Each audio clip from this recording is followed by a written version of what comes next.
Welcome to On the Edge with April Mahoney Brains. Here, this is the spot where the conversations are pointed, the guests are sharp, and the responses are never dull.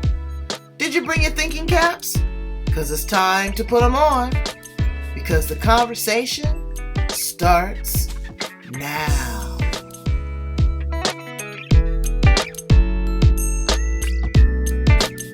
Absolutely. Yes, I trust you implicitly. Oh, implicity. Ooh, that's what he Yes. said. Every time I throw in a big word, a That's big right. a I big love girl big word. $25 words. And you Yeah. are the big $25 word of the day. Brains, right there. That's my guess. Diane Achatz. It rhymes Yes, with ma'am. jacket. Yes. She taught me Listen, it took me 3 weeks to learn how to pronounce it. And it was only, I think, a month or so ago when I happened to be online and I put the name in. How do you pronounce Achatz? Or somebody came up with it. Achatz rhymes with jackets. I'm like, okay. See how Take smart my that advice. is, Brains? You gotta do name face or name object association. You really Yep, do. Because absolutely. I get bad about that. I'm really good with remembering people's faces, Hmm. but their names. And Right. that is such a powerful tool, a networking tool that is unbelievable. But we're going to Yes. talk about a lot of things here on the Edge, Brains. Yes, I'm going to show you where you are. It says, "Hello, Brains. I'm speaking to you first." We are right here at the place where the conversation is pointed and the guests are sharp and the responses are never dull. Today, we are going to go inside our bodies, our heads, and we're going to talk about diabetes. Well, I'm self disclosing. I'm on metformin. I am a pre diabetic. Numbers stay really good though. I stay below that. But that 1AC is a cold piece. I know it's the Amen. weight. I know that everyone in my family has been diagnosed as a diabetic. It is an epidemic in the Black and Hispanic community, but now it's really raising a lot of cane in the Asian community as well, where, Absolutely. where carbohydrates, I mean, they eat rice with pretty much every meal. So we're going to look at that. We're going to look at how we are able to maintain and sustain. But I'm going to also ask her some tough questions about the person that's not going to be so lucky, about the amputee, about the kidney disorder, about the brain, about the loss of vision, because diabetes is no joke. It's not just a little extra sugar in your coffee.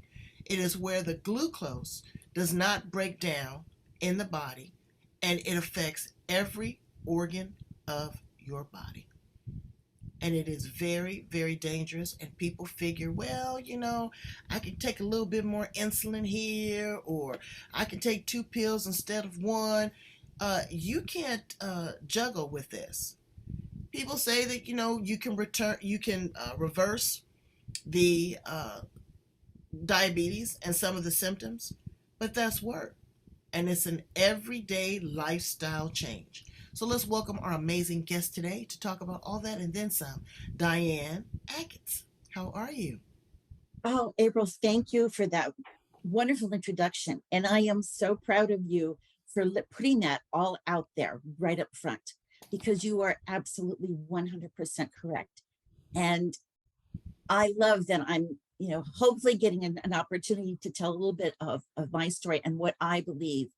And I like that you said you could reverse diabetes, because you can reverse type 2 diabetes, but you cannot cure it. And I think some people believe when they get that A1C down, that they can go back to eating the way they did before and doing the things they did before. And you can't do it because you're still diabetic. So that's an important thing I like to get across to people right off the bat. It can't be cured. But you don't have to let diabetes have you. You can learn to control it, to manage it. And that's what I'm all about. When I'm working with type 2 diabetics, it's all about management. Well, tell us a little bit about your story.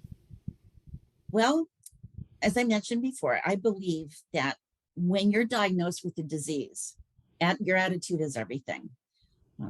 you can decide that the disease has you, or you can decide to manage it. And when I got the diagnosis, which was the end of January in 2015, I was shocked, although seriously, I should not have been, because my dad was a type 2 diabetic, and he was diagnosed when he was in his 40s. And I thought, oh, well, every decade that goes by that I'm not diagnosed as a diabetic, I'm good. I'm good to go. I'm safe. It can't happen to me. Even though I had doctors telling me, you're really getting, your sugar levels are too high. You need to cut back. You need to do this. You need to do that. And I thought, okay, I could, sure, I can do that. And when I left the doctor's office, I had every intention of doing all those things. But then, life comes along, and next thing you know, I'm not doing any of that stuff. So it was quite a shock. I'm not going to lie. I was shocked, and I actually felt doomed, because at that point I was just wallowing in all of it. And I was like that. I wallowed for about 2 days, and then it became boring, because let's face it, 2 days of nothing but wallowing, is just too boring. And I thought, okay, this has got to stop. Now I'm going to move forward. I'm going to see what I can do. So, I had the prescription for the metformin, and I had a recommendation, or a referral from the doctor to go in to attend the diabetic education classes. So left with that, made the appointments, set up the classes. So that was fine, but that was it. Doctors can't spend a whole lot of time. Your average doctor spends about 15 minutes with this patient. And when you have something as complicated as diabetes, there's so many questions that you have. And some of them, you don't even know what you have. And you don't even hear what the doctor's telling you half the time, because you're thinking, oh my God, what's going to happen to me?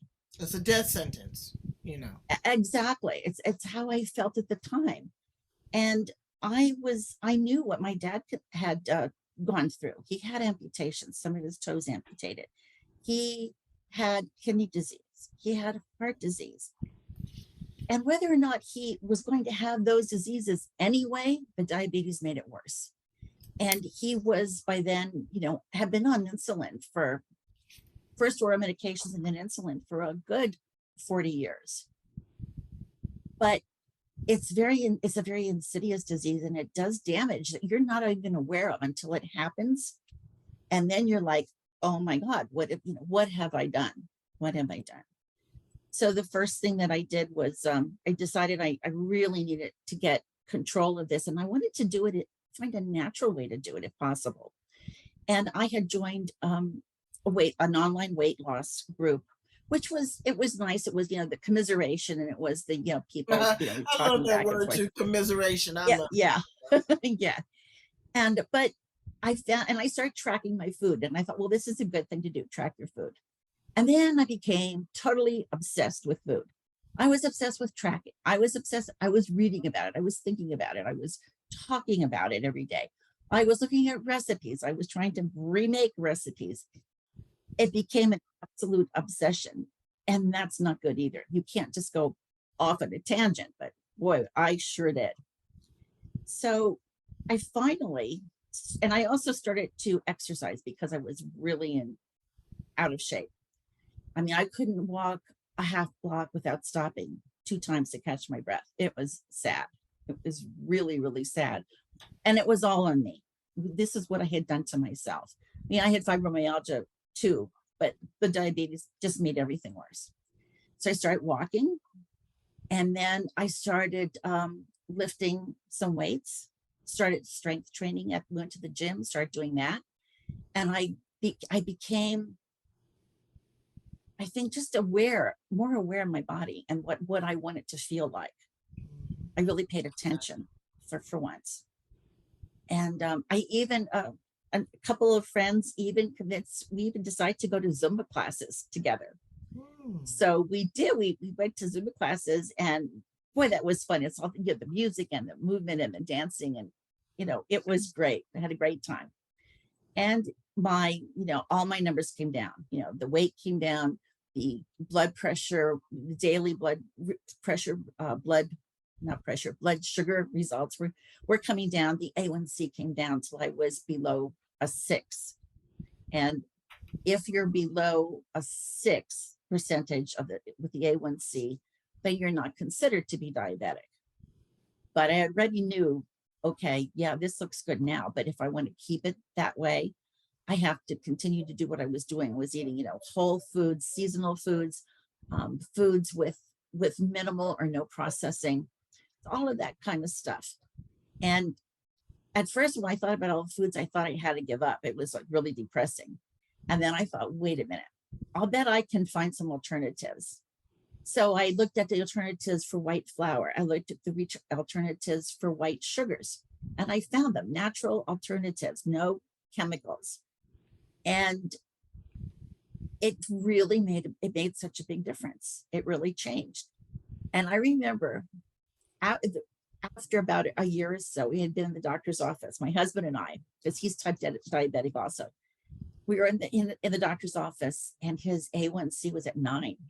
And I looked at my husband and I said, that's it. We're talking about all white foods. That's it. No flour, no sugar. We are cutting it all out. And he looked at me like, yeah, okay, sure. It's, he heard it. It didn't sink in. And after a week of not having any white sugar or white flour, the sugar was the important part. He came, it was after only 1 week. He came home from work one night and he looked really angry. And I said, what's the matter? What happened? He says, I'm really upset. I said, what did I do? Are you upset with me? Why are you upset? He said, somebody brought in chocolate cake at work today. And I had just cut myself a really little slice because I really wanted this chocolate cake. And I took one bite and then I had to spit it out. I had to throw the rest of it away. Yeah. It was too sweet. And I said, and I mean, I didn't want to say, well, do one of those, oh, I told you so things, but I told you so. Well, you're better than me because I'm quick to tell you, I told you so, and tell you how many times I told you. I want to touch on a couple things that you said. Sure. Amputations. Mm-hmm. My brother-in-law went through hell with his diabetes to the point where they told him they were going to amputate his penis. Oh my gosh. He died shortly after that. He said he was going to die with some dignity. Well, it had dried up like the toes and the fingers. And when you're on dialysis, I don't know this for everybody because I've never been on dialysis, but you don't urinate. And so I'm sure he wasn't knocking boots either. So it was a lot. So it devastated him mentally. Let's talk about diet. I just came from Europe. And the Mediterranean diet is exactly what you said, but brains, you can incorporate that. There's a few things that I learned that I love about them. Number one, it's from farm to table. Yes, it's not from the farm that's sprayed with the chemicals, that's put on the truck, that's put in the produce department, that's put on the shelf that you buy, that you don't wash off. Okay, I wash everything off with a little bit of Dawn or vinegar and water before it touches my skillet and before it touches my palate. Perfect. Also, it is a lot of olive oil. I thought olive oil was greasy at first, but I've brought back these olive oils, and let me tell you, brains, that's something you want to invest in. Absolutely. And you put a little bit in there, and it absorbs into the food. It's not the grease that these canola oils or other processed oils are. It's a lot of tomatoes. Some people can't handle the tomatoes because of the acid, but there's so many different varieties, like cucumbers. There's so many different varieties that would reduce that. There is a lot of cheese. Now, you got to weigh that. Is this cholesterol, going towards my heart? So you have to manage that. It's a lot of balsamic vinegar, not all creamy dressings. And as I can't say enough, it is from farm to table. So they shop every 3 or 4 days versus we go to the big box stores and shop. I know I was doing it, shop for a month and put everything in the freezer. Well, you know, that animal was dead 5 weeks before it got to the store. and cured and all this type of other stuff. Where you go into these, you go into the grocery stores, Diane, there is not a fly to be found. And we're talking about That's a good point. there's fresh kill. You got olive oils out there. You got the sweet peaches out there. You have all this. There's no flies. There's no stench. So No, that's letting me know that what we are consuming is a part of what's killing us. absolutely. We don't drink Absolutely. enough. We don't drink enough water. No. We want these syrupy drinks and that thing you call sugar. When I was in China, we're at the table and the waitress comes over. Everybody orders a carbonated drink, and I said, "Oh no, thank you. I prefer to drink water." She says, "Ah, you are the first American that does not enjoy the sweet poison." Mm, yeah, truer words. And when she said Truer sweet words. poison, when I look at sugar, and so I've learned to drink my tea without sugar. I've learned that if I'm going to put some creamer in my coffee, I don't need additional sugar. But there has to be a preservative in these shelf life foods, and brains is salt or sugar. Absolutely. You Absolutely. know? I am so proud of you. You really got it. Yeah, You well, really I got the got it, message. but is it working for me? Because again, I'm on metformin and my A1C is stabilized, but it's not coming down. And you know what that is? It's the weight. It is Yes. the weight. Because again, I love to luxuriate. And you ladies that or gentlemen that like to have a cocktail, believe and know that alcohol that you are consuming turns right to sugar. Yeah, it's really interesting that um, before I took a course in macronutrients, I didn't realize that alcohol was actually considered one of the macros Mm. because you can count it as a sugar, as a carbohydrate, you can count it as a fat, you can count it as a combination of the two. So, and of course, whenever you drink alcohol, it takes longer for your liver to metabolize that. So it's going to be more difficult. So drink it. I always say to people, if you're going to drink alcohol, consider it whether you're going to count it as a carb or a fat or a combination, and work that into your food plan.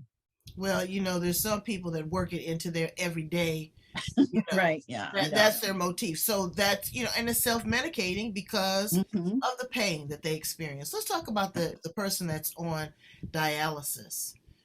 Kidney disease. My mother was on insulin for a very long time, and she developed kidney disease. And normally you're going to see signs of both because the kidneys are, helping filter that as well as the Absolutely. pancreas, Yes. and it's not getting through, and so it's doing damage. My mother Hmm. had her come to Jesus meeting. She said she was not going to do dialysis, and she went a long time without not having to do that. But that's not going to be for everybody. Right. As I said, Right. when you go through dialysis, and depending on how severe it is, you don't urinate anymore, and so again, that's damage to the kidneys. There are so many destructive things that can happen to the body. And I'm going to tell my black brothers and sisters, it ain't just a little bit of sugar. It's more than that. This is where these compounds are not breaking down. They are causing spikes. They are causing blockage. They are causing deterioration, again, to your eyes, your heart, every aspect of your body. And so That what is, are we going to do what are we going to do? Because we love that. Instead of making sweet candy yams, now I just parade mine like mashed potatoes and put a little brown sugar and put a little butter, and it's as good as a candy yam. A candy yam, to make the candy yam, is almost a cup of pure sugar. that's right. That's right. And one of the things I found really easy to use, I said for substitutes, we don't use any white sugar ever. But I really like monk fruit. You can get granulated monk fruit. And they even have like they call it, it's a like a golden color. It's kind of like you can use it if you were going to use it in a dish that called for in a recipe that called for brown sugar. But monk fruit, stevia, I some don't like how people, that yeah, I sounds can't, like an aftertaste for me. yeah, I can't really do stevia unless it's combined with And monk let me fruit or tell you something. something else you want to be aware of is agave. Oh yeah, Baby, that really is not a good substitute. agave will have you on the toilet like no other. Yeah, no, agave is not a good substitute for And sugar. metformin. Metformin, you got to take it right, because if you skip it, it is also a diuretic. When your body has to metabolize this, you Mhm. need to be consistent. The body is looking is on a time clock. Right, And that time clock absolutely. is waiting for this mess, because that I was bad at that. I was like, oh, I took my medicine. Oh, I didn't take it. I did that. And I'm saying to myself, the body is saying, hey, look, I'm waiting for this foreign object. I'm all set up and ready to, dilute it. You take it with food. You take it with plenty of water. You have to be conscious. You have to be an advocate for your own health. You can't depend on Diane Absolutely. or the doctors or that. This is about you. Do you know, like she said, the doctor only sees you for 15 minutes. Right. And the things and the drug companies, big pharma is pushing pills at us every single second of every day. You can't look at a television show, a commercial, or read a magazine without having these drugs advertisements pop out at you with side effects that are worse than the actual disease you're trying to cure. So I'm all for, for doing as many natural things as you can do. Um, don't misunderstand, Western medicine has a place, but you really need to bring in some of that Eastern medicine and use, the different things that are natural and have been proven to help. And if you're going to take some sort of a supplement, do your research to find out that the ingredients in this supplement, whether it's an herb or whatever it is, do your diligence, excuse me, to make sure that it really is something pure, something not GMO, not genetically modified, Right. something that is organic. And I know now that when we first heard about organic foods, everybody kind of went, "Oh, this is just too woo woo," that kind of thing. Oh yeah, it's okay. You don't really need organic foods. Just go ahead and buy what you're doing, and whatever. But the truth is, the organic foods are more nutritious.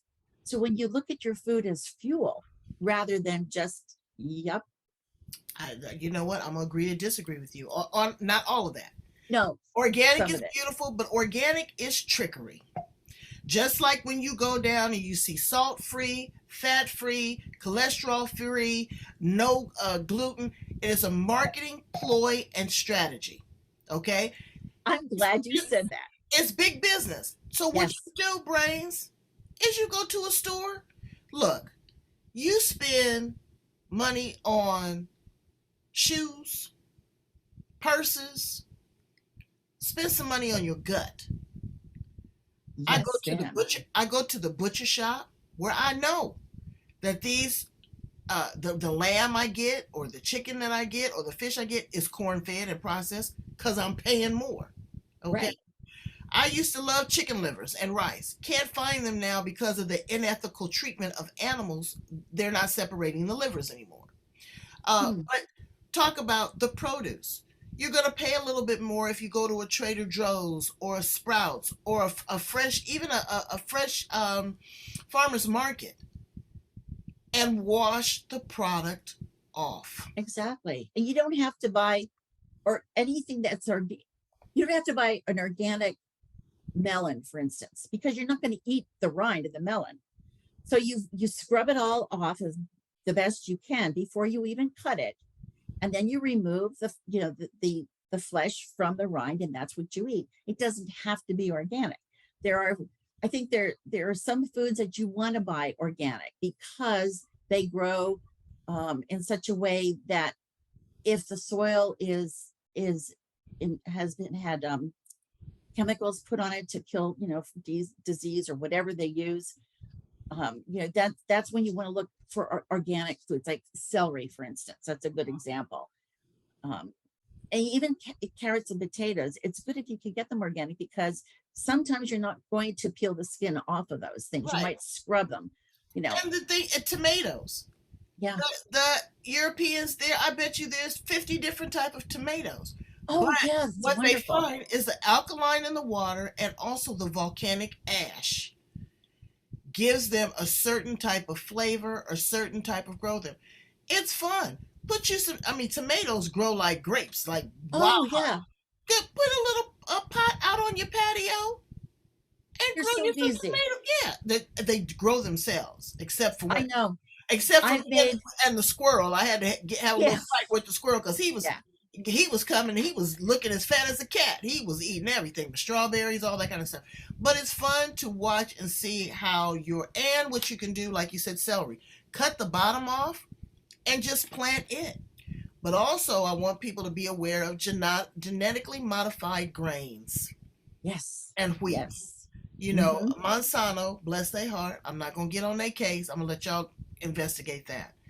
Yeah. But has changed the rice and the wheat composition to where now we are seeing where this was totally a part of the Asian culture. We are now seeing that culture and that community being impacted by diabetes, where that was never the case before. That's right.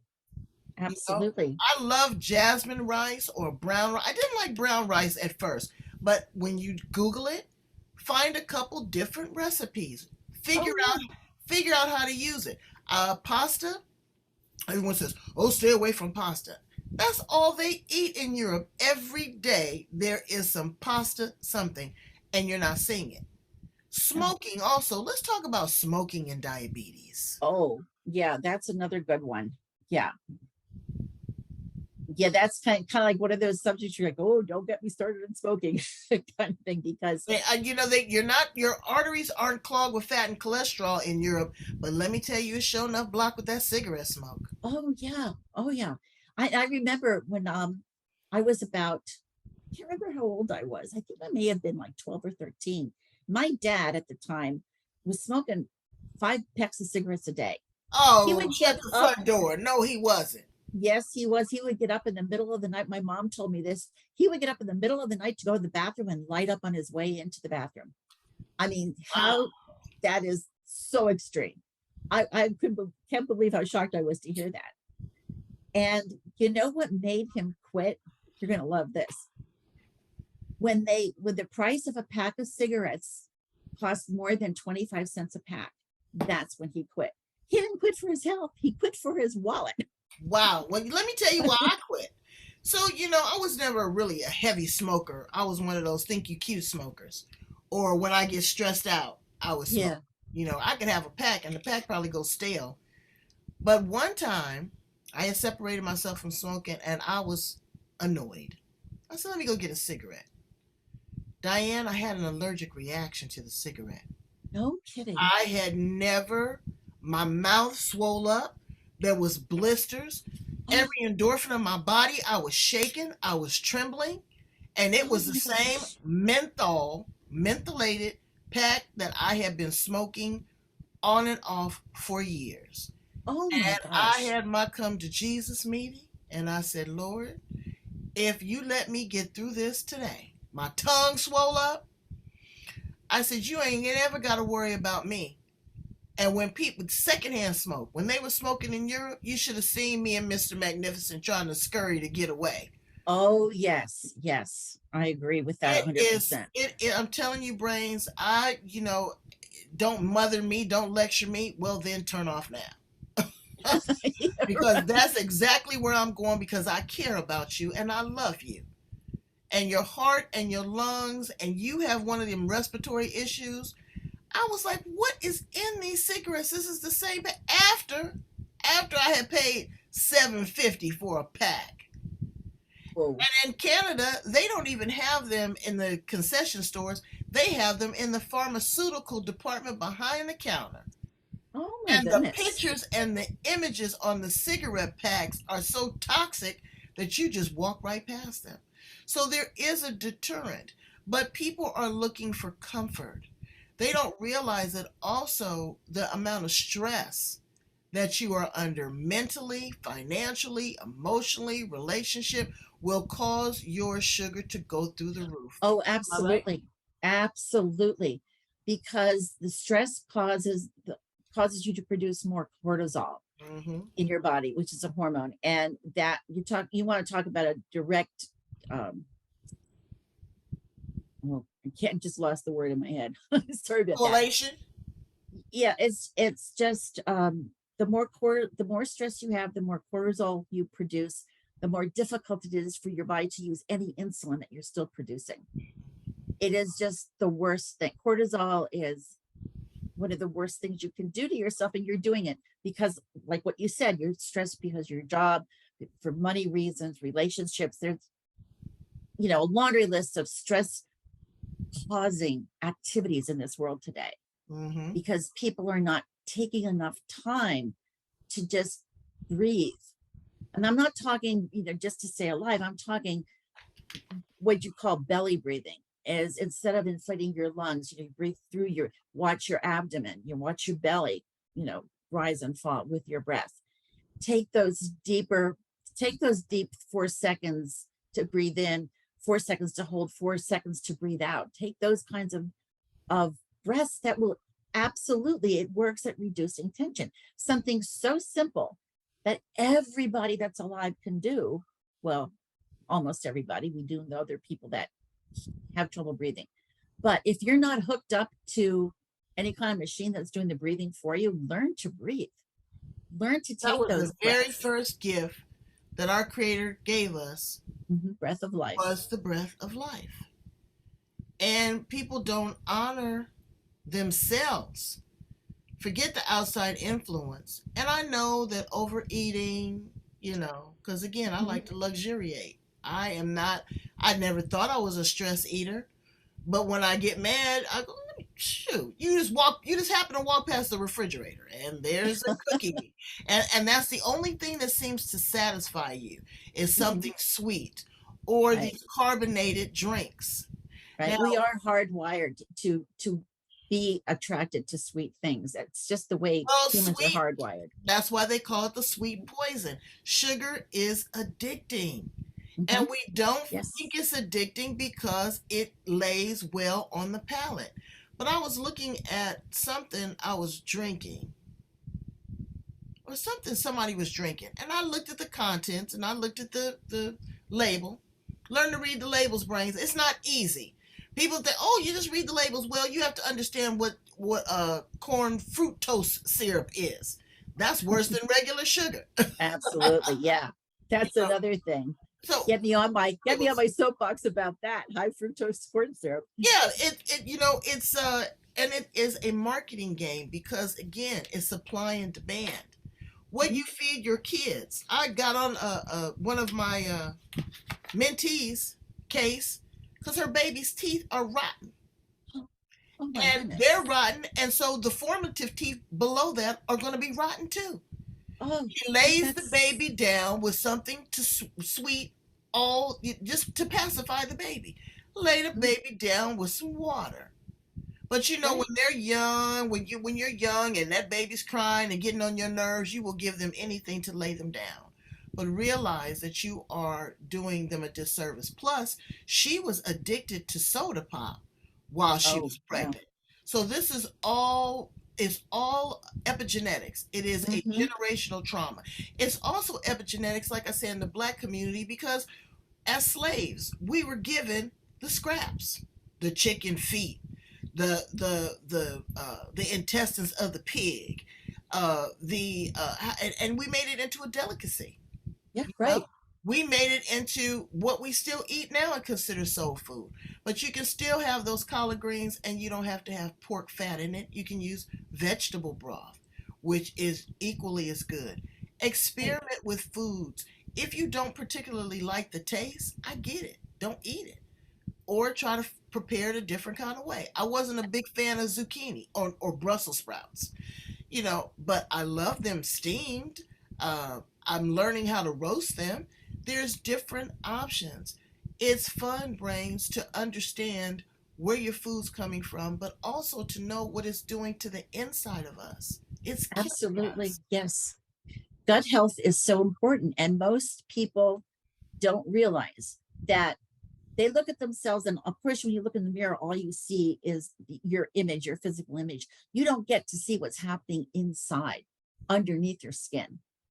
And I think if more people had a chance to look at some of these images, to see what's actually going on, to see the fat that's layered around their internal organs, to see all the damage that's being done, I think, maybe it would wake them up. I don't know. Some people, I despair of them ever waking up to the truth of what's really going on.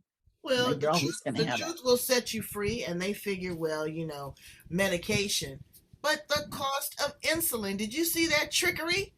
Did you see that big pharma, how they raised the cost of insulin to the point where the federal government had to intervene? Yes. So now they've got you addicted to it too. Yeah, it's sinful because insulin is something that's very easy to make. And people that are dependent on insulin are just being ripped off left and right by big pharma. It's a sin. It's really a sin. And that's another subject I get very upset about. Because once your body stops, when your body stops making insulin, you do need it. So it's not, and that's where we run into problems where I read all the time about people that are on fixed incomes and they can't buy food because they have to have their medicine, or they don't buy, or they buy they buy the food to eat and don't buy the medication because it's so expensive. Mm-hmm. Or they buy the wrong foods, or don't take it seriously, and then they go, okay, well, I'll give myself a little bit more of insulin. The 3 versus the 5, the R versus the N, and all this kind of stuff, or these or the pens. Brains, we say all of this because we are there. We're not talking at you, we're talking with you. Absolutely. I've been through I know all the pain points. I've been there, and I've been there as an older individual. So I absolutely don't buy anybody excuse to say, when they come up to me and they say, oh, I'm too old to whatever it is. No, you are not too old. Your age is on your birth certificate. It doesn't mean that you have to be that age inside your brain. So you're not too old, because I'm proof that it's possible. You can turn it, you can turn your health around. You can become more healthy. You can feel better. You can have more energy. It does take a little bit of work, but there are in all honesty, you can see a change in 45 days. Yeah, absolutely. You can see a change in 45 days. I'm going to give you my top 3 suggestions, and then Diane's going to give you her top 3 suggestions on how you can start this. Number 1, keep a food journal. Ooh, I did that, Diane. I was mortified. One day, you talk about your dad smoking 5 packs of cigarettes. I had put 45 things in my mouth. Wow. 45. Wow. That's what I was saying. I was like, what? And I count, okay, each cookie is one thing. And each refill of beverage was one thing. And chewing gum, you forget that there's sugar and all that kind of stuff. If you have a mint, if you have a chocolate, if you have a potato chip, 45 things in my mouth. I was ashamed of myself. Yes, I was. The next day, it was 30. But it was 15 less things, and then I got it down to where it was manageable. And I started to look at it, and I held myself accountable. So one thing is to keep a food journal. Number 2, move it or lose it. You don't have to be at the gym. Everybody's not into the gym. You know what I started doing? I got a hula hoop. And I go out there and I put on my headphones. I feel like I'm 12 years old again. The little neighbor down the street, I played hopscotch with her. My girlfriend, they have a double dutch team. And that's awesome. They're 60 years old and they get down. They have a double dutch. So you can dribble a basketball. You can walk. You can, again, park your car further in the parking lot, which will probably do you good, and walk. So move it or lose it. And then my third thing is start to care about yourself. Start to really care about yourself and say, you know what? This is something that I want to change. What are your top three, Diane? Well, they're the first two are pretty much right on with you, about keeping, tracking your food. I just take it one step further, and I give my clients, I show them how to count macronutrients and how it is actually more reliable in lowering your blood sugars and your A1C than just counting calories. It's easier than counting calories as well. And you get to see exactly what you're putting in your body when you're looking at the macronutrients that it contains, the protein, the fats, the fiber. You don't have to get ridiculous about it. You don't have to know a whole lot to be able to count your macronutrients. And they're on every single label. It's either ounces, but you're counting macronutrients, it's in grams. And every food label has the amount of protein in grams. All of the things that the food, the carbohydrates. Another thing too, don't be afraid of carbohydrates, because your brain needs carbohydrates. Your brain needs carbohydrates. And then the other thing that I would say about movement, absolutely, whatever you can do. If you can't go outside to walk around your house. Right. If you live in have a small space that you live in, go out in the hall and do the steps. Just move. If you have one of those big exercise balls, like a Swiss ball or whatever, sometimes they're called Swiss balls. I just say exercise ball, bounce on it.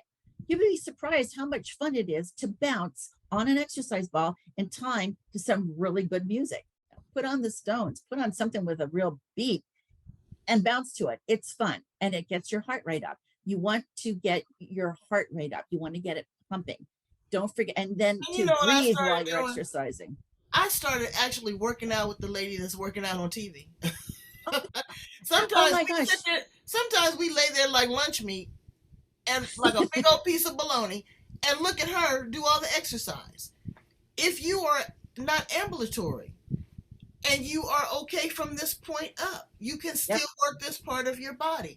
Absolutely. I found that I was having a huge amount of swelling in my legs. I was getting scared. And my ankles had turned to cankles. And I was like, this is not cute in a pair of stilettos. What I did was I bought one of those just half bicycle peddlers. And they're fun, yes. As I sit here at my desk, I turn on some music and I start pedaling. I have one of those too. They are fun, yes. And they're not that expensive. But no, they're not. One last thing before we conclude. I just want to add one more thing. Water. Drink half your body weight in ounces of water, and you don't have to drink it all at one time. And if you don't like water, put a little slice of lemon in there, but drink water all day long. That's what we did when we were in Europe, because you have to buy a packet if you want a carbonated drink. And sometimes I like a little soda.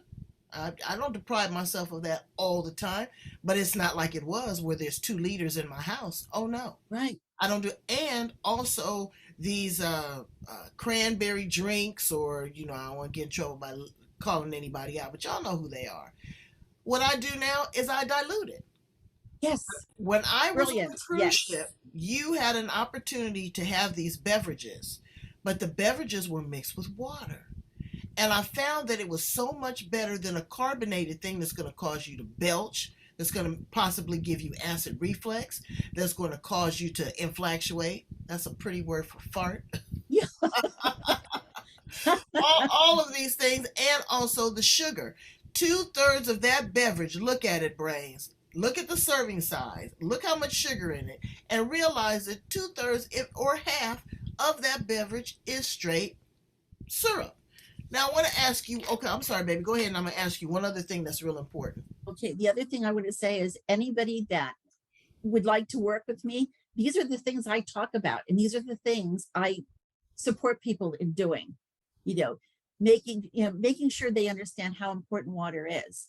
There's so many easy lifestyle changes that you can make that are sustainable. And if you want to be around for a long enough time to play with your grandchildren or your great grandchildren, take a stand for yourself and be your own best health advocate. Mm-hmm.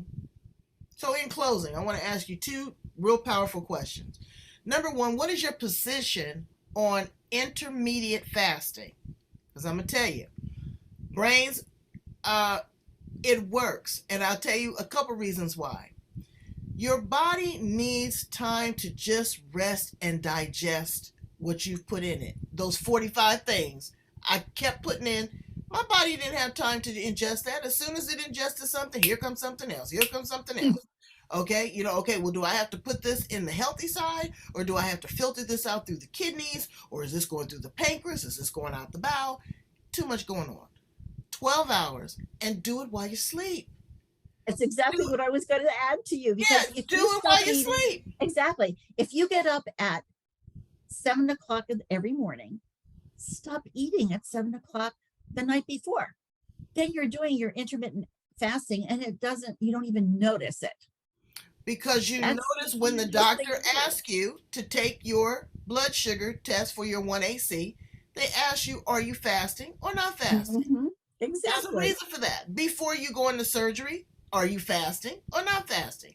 It's not just the fact that they don't want you to throw up. Right. They want the body to be in a stable, neutral condition. Okay? So that intermediate fasting can work, but you have to trick yourself. Okay, so it's 7 o'clock. I have a little sign on my refrigerator that said anything after 8:30 is toxic. There you go. Yeah. And it's a constant reminder. And I look at the clock and I was like, oh, shoot. It's 8:25. Pick your 12 hours, whichever 12 hours you want. You get to choose which ones you're going to fast during. Well, you know what? That I may not totally agree with, because the body repairs itself at night. Mm-hmm. At night. And so the body understands its biological rhythm and clock. And if you don't have a good circadian rhythm where you're not getting the sleep, okay, 6 hours minimum, I don't have no problem. Oh, yeah. But my thing was, because I have an international clientele, my sleep was broke up. So I would sleep for 4 hours. I wasn't not completely sticking to my fasting, because I'd be up at 2 o'clock in the morning. Well, 2 o'clock in the morning, shoot, make a sandwich, you know? So all of that, it goes in alignment. You have to discipline yourself. Discipline is key. Oh, yeah. And there was something else when you talked about that, about food and properly digesting it. I think there are a lot of people that don't know that digestion begins in your mouth, because there are enzymes in your saliva that work on digesting, excuse me, the foods that you're eating. So that's why it's really important to chew your food thoroughly. And it's really interesting, and try this to yourself sometime. If you don't believe me, I swear it's true. If you want to chew your food 20, 30 times, however many times you decide, close your eyes and just concentrate on the chewing. And I don't know why this is, but the food tastes better when you're doing that with your eyes closed. Because don't ask me why, but it works. Food is a meditation. My girlfriend took me and my daughter on a mindful eating dinner. We sat at that cotton picking table for 3 hours. Because what we would do is we take a bite, we chew it to almost, it was liquefied. We put the fork down. Yes. We had extreme conversation. Again, like I said, as I've traveled around the world, when I went to Africa, I went to Asia, they eat family style, where there's a big bowl and everybody eats together. You actually eat less. You do. It's so true. Yes. And the food is clean. It is a communion. It is. My girlfriend embarrassed me. We were out at the restaurant and she says, "Could you not inhale your food?" And I was so embarrassed, because I didn't realize that I was eating so fast. And I said to myself, now I'm going to slow down. I'm paying for this table. I'm paying for this service. I'm going to enjoy the experience. Food is a blessing. I want to talk to you about one more thing. Okay, Yes, so ma'am. now we eat it. Let's talk about cleansing. What is your position on cleansing? Now, I'm about to go over here to a store called Sprouts, and I'm going to talk to the nutritionist about um, getting a lymphatic cleanser, something that I can just kind of put in, some homemade juice. That's another thing I love to juice. When all my produce is kind of going withered, I make a big thing of juice. When you eliminate, it doesn't stink, Hmm. because boys stink. Yes, boys, I'm calling you out. But you have a good drink, and you don't even have to use Lysol because you don't have that smell. When you have that smell, you're rotting in the inside brains. There are women that don't eliminate every day. Younger women that Yeah. go through a menstrual cycle, they don't have a regular elimination unless they're on their menstrual cycle. That's when the body is shedding. So what do you feel about cleansing and those type of things? I know everybody is different. You got to find what works for you. But what's your position? Yeah, exactly. I've never really done more than maybe a day, of that, of a cleanse where you're just sticking to those liquids, and just like for a day. And I think they have their place. But I also like drinking a glass of warm lemon water first thing in the morning, which is helps your body as well. So I think there are different ways to cleanse. There, and it depends who you're talking to, because some people just believe in one way and one way only. Yeah. I No. think I think you're right. You think you have to find what's best for you. And I think you have to really take some time to research exactly what it is first and what you're trying to fix. And then and then follow that procedure, that Right. protocol for And again, cleansing. like I said, you're very right, Diane. You've got to figure out what works for you, because I took a cleanse one time and it created like polyps. Um, Oh, yeah, Lord. yeah, it was pretty intense. So gradually, look at your stool. Your stool is your friend. It's Yeah, negative chi. Look at your urine. Pay attention to the smell. That is a key indicator of what you are eliminating. So what you're eliminating is something that you've intake. You right. know? And also, too, I think my mom, God bless her, she died, it was a year ago, the end of August. And she, before she kind of really started paying attention to what we were trying to get her to do as far as eating more regularly, eating, more nutritious things, eating more fiber. She thought she couldn't. One day she came and she says, I don't understand this, because I went to the bathroom. I went like 2 times. There must be something wrong with me. I said, Mom, there is nothing wrong. If you need to poop more than once a day, that's a good thing. That's a And good, yeah. You that's should a poop. good thing. You should poop Yes. every time. 2-3 times a day. My thing that when my mother passed away, we're in the mother mode right now. Yeah.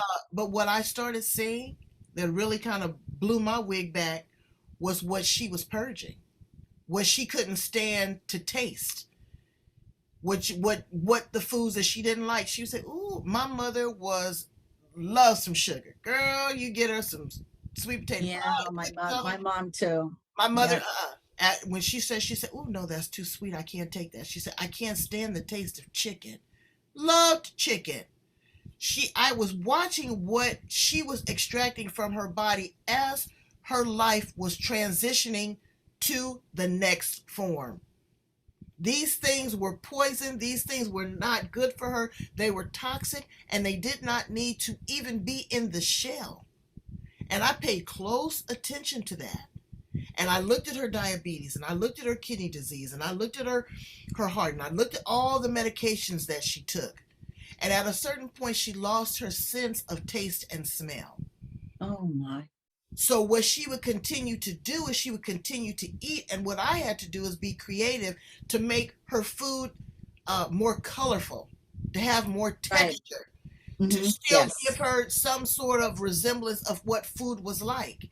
Then it got to Right. the point where her food was pureed, where she didn't, she wouldn't wouldn't want to chew or couldn't chew the food, couldn't swallow the food. Brains, let me Goodness. tell you, I used to ask her, I said, Mama, how was 90? She told me it was the pits. Oh, So I don't want my 90s to be the pits or my 60s or my absolutely. 50s or my 40s because brains, you don't just get these diseases when you get old, baby. They have to Mm, start from somewhere. And amen to a lot that. of times they are genetic, but Yes. we can maintain them. We can hire a great coach like Diane to work with us, to hold our hand, to support us in our efforts that we can reduce this. And again, I say this 100% transparency. Everybody's not going to make it. You might be Right. like my brother in law, where they're going to have to amputate parts of your body, parts of your soul. But if you can be aware of it, if we can adjust it, if we can grow some tomatoes, if we can go for a walk with our loved ones, if we can find additional recipes, keep a food journal, all these things are not, rocket science. These are things that are manageable and that are doable. And I really, really thank you so much, Diane, for spending so much time bantering Oh, back it's my and forth. pleasure, really. This was terrific. And I know a lot of people think they don't understand what a health coach does. But if I can share just a really quick analogy, I came up with this visualize yourself standing at the one end of a long tunnel, and the tunnel's dark. There's no lights inside, but you can see the sun shining at the end of the tunnel, but there are no lights inside the tunnel. What a health coach does is it takes your elbow first and helps to support you and carries the lantern, and it walks you every step of the way through your journey till you get to that end of the tunnel. We hold your vision for what you want, so that when you're feeling down about it or you don't want to continue, we're there to remind you of the beautiful vision of what you want and what you can be. And that's what a health coach does. It's that simple. It's that simple. And you know what? Everybody needs a coach because we're all sitting on the bench waiting for our Coaches time to need play. coaches too. Amen. Absolutely. Yes. You know? Yep. And First thing so I learned. tell my brains how to get in contact with you. I want them to work with you. I want them to be encouraged by you, to go in and follow you on social media. What's the best way to get in contact with you, uh, Diane? Okay, anybody can send me any kind of an email with questions or whatever to Diane at dianeachatz.com. You can find me on Facebook. You can find me on LinkedIn. I do have a Facebook group um, for it's called the balanced blood sugar solution, and where it's to answer a few questions, and you can join the group where we talk about, we have recipe exchanges and just talk about different challenges, many challenges during the week and all. And you can find that on my, if you go to my profile page on Facebook, and you can join the free Facebook group. I just put a QR code on there the other day. All you have to do is scan the code and you will be directed to the Facebook group if you're interested in that. You can DM me on Facebook. That's fine. And I do have a few things coming up. I'm going to be having a one-day workshop coming up, and I will post information on that on social media, various places.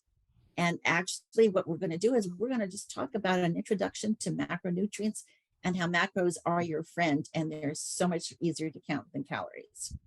They are. And again, count each moment, brains, each moment joy. It's not promised to you. Yes. I've got friends that just, talked to my cousin, laughed about my trip. She warned me about a whole bunch of stuff because she's real scary. She warned me about a bunch of stuff before I left. Came back, they had found her dead. Oh, dear Lord, I'm so So, sorry. yeah, but you know what? I don't know what anybody's religious doctrine is, but I know that numbers are being called. Okay? Better than a bingo game.